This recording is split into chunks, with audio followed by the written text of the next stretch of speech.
یا consumer perspective ہے؟ آپ بتائیے آپ ایز اے وٹ یہ سوال کریں. مجھے تو کنزیومر ہی لگتے ہیں. نہیں، اگر یہ 25,000 سے اوپر نہیں جا پایا یا 3,000 تک جانا چاہیے تھا اس کو، یہ تو آپ کی توقع ہو سکتی ہے نا. انٹرنیشنل پرائس بڑی تھی نا، ایک دم ڈبل ہو گئی تھی گندم کی، تو وہ نیچے آ گئی نا. پھر تو ہماری گندم کا ریٹ بھی تو انٹرنیشنل جو ویٹ پرائسز ہوتی ہے اس کے ساتھ ہی گھوم رہا ہوتا ہے نا. مطلب افغانستان میں جس نے گندم بانٹنی ہے فری میں اقوام متحدہ، وہ بھی تو انٹرنیشنل مارکیٹ سے ہی گندم اٹھاتا. ٹھیک ہے، تو اس لیے تھوڑا سا سوال آپ کا دو طرفہ پڑ گیا. ہاں جی، وحید پوچھتے ہیں دادا جی یہ فرمائیے، ان کا سوال معاشی تناظر میں ہے کہ جس وقت ٹی ایل پی کا احتجاج جاری تھا، عین اسی وقت ایف اے ٹی ایف نے گرے لسٹ میں ڈالا اور ساتھ ہی ان پر بھارت سے فنڈنگ کا الزام بھی لگا دیا. اس بونگی کی وجہ کیا تھی؟ یار مجھے خود بھی نہیں سمجھ آئی. اس بونگی کی وجہ یہ ہے جو خاکسار کا ایک فکرہ ہے، اور وہ آپ لکھ کے رکھ لیجئے، کالے حروف میں لکھ لیں، سنہری حروف میں نہیں لکھنا، تو لکھ کے رکھ لیجئے کہ لمحہ موجود میں جو جرم یہ کر رہے ہوتے ہیں بعین ہی اس کا الزام دوسرے پہ لگا رہے ہوتے ہیں. جنرل شفقات صاحب نے جب انڈین سے گفٹ میں وصول کیا تھا لندن میں فلیٹ، جو کہ کور کمانڈر تھے لاہور کے، جب مشرف صاحب پاکستان کے اوپر قابض ہوئے تھے، تو وہ کن خدمات کے عوض لیا تھا؟ اینی کی گل پوچھ لو، بات واضح ہو جائے گی. کن خدمات کے عوض ان کی بیگم کے نام پہ ایک انڈین کمپنی نے ایک ٹرانسفر کیا تھا؟ اگر تو وہ پیسوں سے ٹرانسفر کیا تھا، جیسا کہ وہ کہتے ہیں کہ ان کو ایک کمرشل پلاٹ ملا تھا، وہ انہوں نے بیچ کے وہاں پہ وہ فلیٹ خریدا تھا، تو کیا کمرشل پلاٹ کی اس وقت اتنی ویلیو تھی؟ یہ چیک کر لیا جائے. ٹھیک ہے، سادہ کام ہو گیا، سادہ بات ہے. چلو. جی، کاشف نسیم کہتے ہیں دادا جی ہم سٹاک مارکیٹ میں اس لیے انویسٹ کرتے ہیں کہ ہم اپنے روپے کو ڈی ویلیو ہونے سے بچائیں، لیکن آپ کو نہیں لگتا ہم ناکام ہو گئے؟ نہیں، ہم ناکام نہیں ہوئے. اپریشیٹ ہونا ہے مارکیٹ نے. کچھ یہ آپ کو پیر کے روز نظر آ گئی ہوگی، پیر منگل کو تمام لوگوں کو توقع ہے کہ یہ عنقریب اپریشیٹ ہوگی. اب یہ نہ ہو جائے، کیونکہ ٹی ایل پی نے 2 دن کا دیا ہوا ہے الٹیمیٹم. ہاں جی، تو وہ 2 دن کے بعد بھی اگر وہ وہاں سے موو نہیں کرتے تو یہی مارکیٹ جو 800-600 پوائنٹ اوپر گئی گراؤنڈ بھی ہو سکتی. اور عقیل بھائی اپنے میٹھے چول کی ڈیگ لے کے واپس کراچی چلا جائے. ہاں یہ بھی ہو سکتا ہے، کہے کہ میں وہاں پہ پیر غازی کے مزار پہ بانٹ لوں گا، بھائی میں یہاں پہ نہیں کھولتا. ہاں جی، تو پھر کسی کے ہاتھ کچھ بھی نہیں آئے گا. اسفر احمد کہتے ہیں دادا جی اگر کوئی ادارہ، کسی کے ہاتھ بہت کچھ آئے گا لیکن مارکیٹ پھر ڈاؤن ہو جائے گی. اللہ نہ کرے ایسا. اسفر احمد پوچھتے ہیں دادا جی اگر کوئی ادارہ اپنے ادارے کے آدمی کو یعنی ملازم کو زمین الاٹ کرے اور وہ شخص اس زمین کو آگے بیچ دے تو ایسی زمین خریدی جا سکتی ہے؟ جیسے کہ ریلوے کی زمین، ریلوے کی تو عموماً قبضے والی ہوتی ہے. یہ ٹائٹل دیکھنا چاہیے اس کا، اونرشپ، اور وہ جا کے تو چیک کر لینی چاہیے. اگر وہ بیچی ہے سرکار نے تو پٹوار خانے میں تو وہ اس کے نام پہ چڑھی ہوگی نا. جی، پٹوار خانے میں چیک کر لے. اگر پٹوار خانہ خاموش ہے تو اس کا مطلب وہ زمین جو ہے وہ آپ کو ناجائز میں بیچنا چاہ رہا ہے، وہ ناجائز قبضے والی زمین. سادہ سا فارمولا. سہیل اکبر کہتے ہیں دادا جی 9 لاکھ کا حج جی اخیر نہیں ہو گئی؟ جی یار، وہ کہا تھا نا وہ گوھر شاہی کے وہ چموڑے نے کہ ہم جناب ان کا مدینہ جانا مشکل بنا دیں گے، تو وہ بنا رہے ہیں. بنا رہے ہیں نا آپ کا مدینہ جانا مشکل، تو بنا رہے ہیں. جی، ثاقب مجاہد بیگ کہتے ہیں دادا جی اس پہ تبصرہ فرمائیے کہ ہمارے ہاں لوگوں کو سٹاک کا تو پتہ کوئی نہیں ہے لیکن کرپٹو پہ ہر بندہ بات کر رہا ہے. اس پہ آپ کا کیا تبصرہ ہے؟ ہر بندہ گمراہی ہمیشہ تیزی سے پھیلتی ہے. وہی بچہ جو باہر جو ہوتا ہے وہ پل گولے بینٹے یا آن لائن جوا کھیل رہا ہوتا ہے، اس کو میتھ کے اندر جو ہے موت پڑی ہوتی ہے، وہ فیل ہو رہا ہوتا ہے. نیگیٹو چیز زیادہ مائنڈ کو کرپل کرتی ہے، ٹھیک ہے، اور مطلب زیادہ جلدی سے کیچ کرتی ہے. کرپل کرتی، میں کہہ گیا ہوں، زیادہ کیچ کرتی ہے، زیادہ اٹریکٹ کرتی ہے.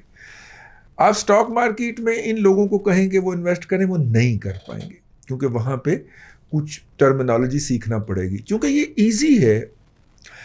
اچھا، اگر آپ پاکستان کی جغرافیائی حدود سے یا پاکستان کی معیشت سے باہر ہوں تو میں آپ کو کہوں گا آپ یہ کام ضرور کریں. لیکن پاکستان کے جو معروضی حالات ہیں، یہاں پہ آپ اگر لگائیں گے وہ کیا کہتے ہیں اس کو، مائننگ کے اوپر، مطلب فرض کریں کرپٹو کی مائننگ کے اوپر، پاکستان کے اندر جتنی بجلی مہنگی ہو گئی ہے کرپٹو کی مائننگ وارہ ہی نہیں کھاتی. جی مہنگی پڑے گی. یہ ان ممالک میں وارہ کھاتی ہے جہاں پہ گھریلو استعمال کے لیے بجلی فری ہے. اور تاجکستان، ازبکستان، یہ جو ہے نا 5 ریاستیں، ان میں آپ کو یہ اندازہ ہونا چاہیے کہ اگر آپ کے گھر میں ایک شیر خوار بچہ ہے تو اس کے 3 سال کی عمر تک وہاں پہ بجلی کا بل نہیں ہے. جی سمجھ گئے لو مطلب کہ نہ لئیدا کے لے کے. جی وہاں پہ پھر لوگ اس طرح کی حرکتیں کرتے پاتے جائیں تو ٹھیک ہے. یہاں پہ یار ابھی پرائم منسٹر نے 4 روپے پچھلے دنوں پر یونٹ بڑھایا ہے، ابھی اس کا بل نہیں آیا، اس نے 1 روپے 96 پیسے اور بڑھا دیا، وہ بھی 4 روپے کا امپیکٹ آئے گا. ٹھیک ہے، تو ایسی صورت کے اندر آپ کو گھریلو یونٹ جب اوسطاً 30-32 روپے کا پڑ رہا ہوگا تو وارہ نہیں کھائے گی آپ کو یہ مائننگ شائننگ. نمبر 1. نمبر 2، دیکھیے یہ اصول دنیا کے اندر 1400 سال پہلے حضرت عمر بن خطاب نے طے کر دیا کہ شرح تبادلہ جو ہوگی، کرنسی کی ویلیو جو ہوگی، وہ فکس کرنا ریاست کا حق ہوگا. ریاست جو ہے وہ شرح تبادلہ مقرر کرے گی. اور انہوں نے اسی لیے یہودی وہاں سے بھاگے تھے نا، جو شرح تبادلہ کا حق اپنے پاس رکھنا چاہتے تھے. میں ایک فقرہ کہا کرتا ہوں، یہودی اور یہودیوں کی نجائز اولاد آج تک عمر کے اوپر تبرہ کرتی پائی جا رہی ہے. بس بات ختم، فینش. کیوں؟ کیونکہ انہوں نے انسانیت کی تاریخ میں سب سے پہلی مرتبہ یہ ڈیفینیشن دی تھی کہ ریاست کا یہ حق ہے اور فرض ہے کہ وہ شرح مبادلہ مقرر کرے تاکہ کوئی ایک طبقہ کسی دوسری کمیونٹی کی ایکسپلائٹیشن نہ کر سکے. ٹھیک، یہ جو فلوٹنگ انٹر بینک ریٹ ہے، یہ ڈالر کا ریٹ یا شرح تبادلہ مقرر کرنے کا حق یہودی کو واپس دینا تھا. سب سے پہلے اس نے دوسری جنگ عظیم کے بعد وہ جو جہاز پہ میٹنگ ہوئی تھی اس میں سب سے پہلے رائٹ اس نے یہ امریکہ میں لیا تھا. اور کرتے کراتے 2001 میں آ کے بذریعہ شوکت عزیز انہوں نے یہاں پہ بھی یہ رائٹ لے لیا ہوا. فلوٹنگ انٹر بینک ریٹ جو ہے یہ 2001 میں آیا تھا نا پاکستان. ٹھیک ہو گئے جی. تو کیا کہا تھا انہوں نے، بات وہاں پہ رہ گئی. کرپٹو میں ہر بندہ چیمپئن بنا ہوا ہے. کرپٹو کے پیچھے ہے کون؟ ریاست کی سوورینٹی نے پیسے کی گارنٹی کرنی ہے نا، یا ریاست خود مختار ریاست ہے، وہ شرح مبادلہ اختیار کرے گی. یہ دنیا بھر کی ڈیفینیشن ہے کرنسی کی. سونے کا تو وہ 73 میں ختم کر دیا تھا نا کہ اتنا سونا اور اتنے پیسے، نہیں، وہ ختم ہو گیا ہوا ہے. اپ ڈیٹ کر لیجئے اپنا نالج. اب صرف ریاست کی سوورینٹی چلتی ہے کہ سوورن ریاست ہے، وہ گارنٹی کر رہی ہے، ڈن. حامل حقوق کو مطالبہ پر ادا کرے گا. حکومت پاکستان کے یقین دہانی پر، گارنٹی پر جاری ہوا جی، ڈن. کوئی سونا وونا نہیں چاہیے. ٹھیک ہو گیا، یہاں تک ٹھیک ہو گیا. اب جناب وہ پیچھے سے ریاست ہی غائب کرنا چاہ رہے، اور جنہوں نے یہ نظام ہے ان کو لانچ کیا ہوا ہے، ان کو بھی فکر پڑ گئی کہ کرنسی کے پیچھے یہ آپ دیکھیں نا، اس کے اندر اسپیکولیشن کتنی زیادہ. میرا سب سے بڑا سوال یہ جو کہتے ہیں نا سونے کے سکے اور چاندی کی اشرفیاں جاری کر دیں تو مسائل حل ہو جائیں گے، میرا ان سے یہ سوال ہوتا ہے کہ سونا اور چاندی جو ہے وہ تو خود ٹریڈیبل اور فلکچویٹڈ کموڈٹی ہے، تو اس کو ہم سٹینڈرڈ کیسے مان لیں بھئی؟ وہ تو خود سپیکولیٹ ہوتا ہے انٹرنیشنل مارکیٹ کے اندر. ٹھیک ہے نا، کوئی آلٹرنیٹو اس کا پیرامیٹر لے کے آئیں. ٹھیک ہو گیا، جو قابل قبول بھی ہو، جو قابل قبول ہو اور جو قابل عمل ہو. لیکن آپ رولا ڈالتے جائیں. وہ گورا آیا ہوا تھا نا، اس نے وہ ضیاء شاہد صاحب کی بہو سے شادی بھی میرے خیال کر لی، اور وہ سونے اور گولڈ کا اور اوریا صاحب ان کے ساتھ. میرا بنیادی سوال ہے یار، جب میں سونے کو ایکسچینج ریٹ کے طور پہ، گولڈ سٹینڈرڈ کے طور پہ یا سٹینڈرڈ کے طور پہ نہیں مان رہا، تو اس کو کیسے مان لیں؟ سوال پیدا ہوتا ہے نا جی. ٹھیک ہے، اور اس وقت لوگ کہہ رہے ہیں کہ اتنا بڑا سکینڈل ہوگا بھائی جان کہ آپ کی نسلیں روئیں گی، تو اس لیے بچ جائیں اس سے. ہمارا کام ہے آواز لگا دینا. ہم نے لسانی کا بولا بچ جائیں، ہم نے بی فار یو کا بولا بچ جائیں. جو بچ گئے تھینک یو ویری مچ، نہیں بچے روو بیک. اگلی بات یہ دیکھیں، ہاں طاہر صدیقی کا سوال بھی میں مکس کرتا چلوں.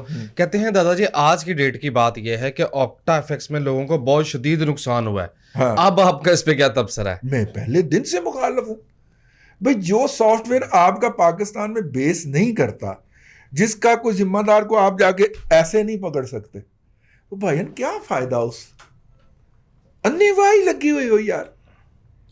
یہ بالکل ویسے لوگ ہیں کہ جو ان کو کہتے ہیں ایجنٹ، کہ اس طرح آپ ایران میں جانا اور پھر وہاں سے ترکی میں جانا اور وہاں سے ہم مہاجر بنا کے تمہیں یورپ میں لے جائیں گے تو 15 لاکھ میں نے دے دیں. جی یہ چول جو ہوتا ہے وہ 15 لاکھ کی ٹیکسی لے کے نا، اگر یونائٹڈ والی گاڑی لے کے 12 لاکھ کی وہ اوبر پہ چلانا شروع کر دے تو شاید یورپ سے زیادہ پیسے کما لے اور جان کو بھی خطرہ نہ ہو. اور ان میں سے بیشتر لوگ راستے میں مارے جاتے ہیں. ہاں جی ٹھیک ہے، ان کی لاشوں کو دفنانے والا کوئی نہیں ہوتا، لیکن چونکہ لائی لگ گئے.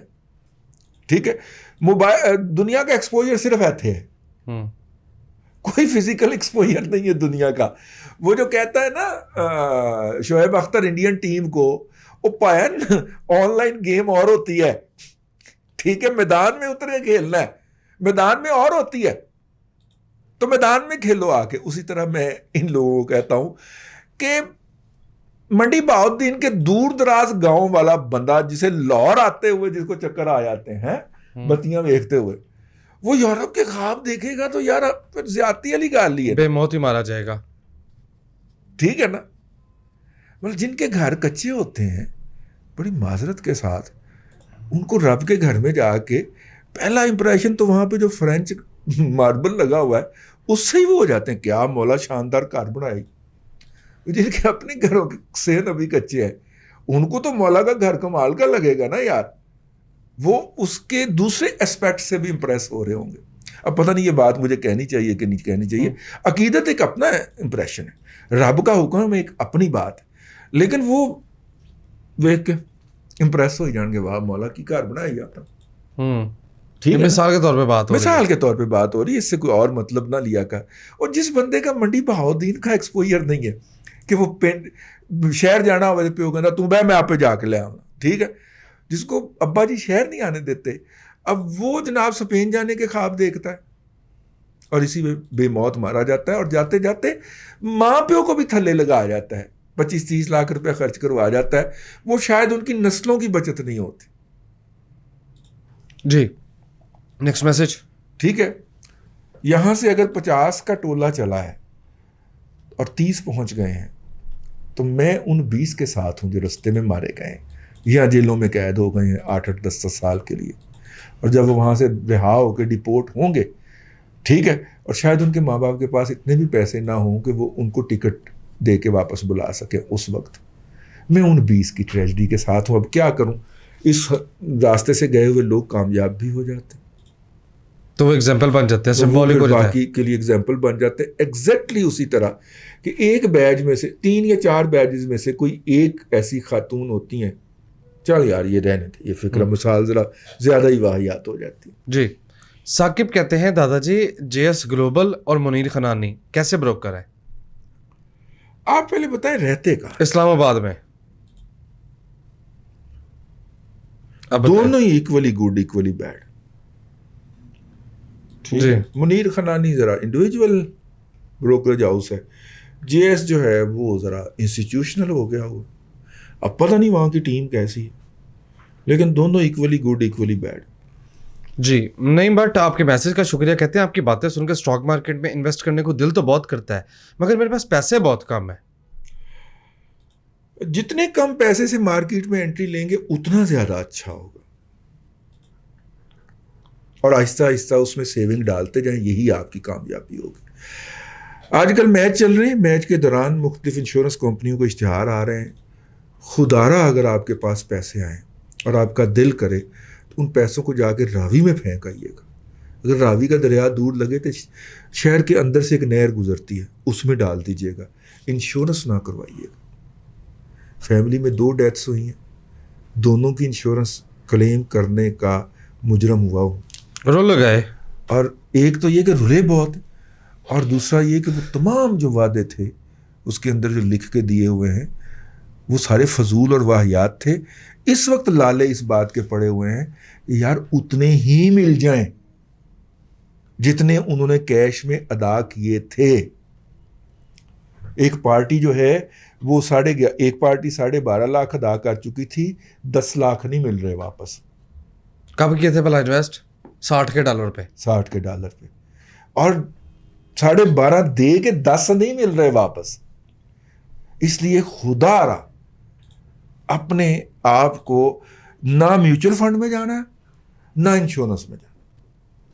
پیسے کو ویسے رکھ لیں, زیادہ محفوظ ہو جائے گا.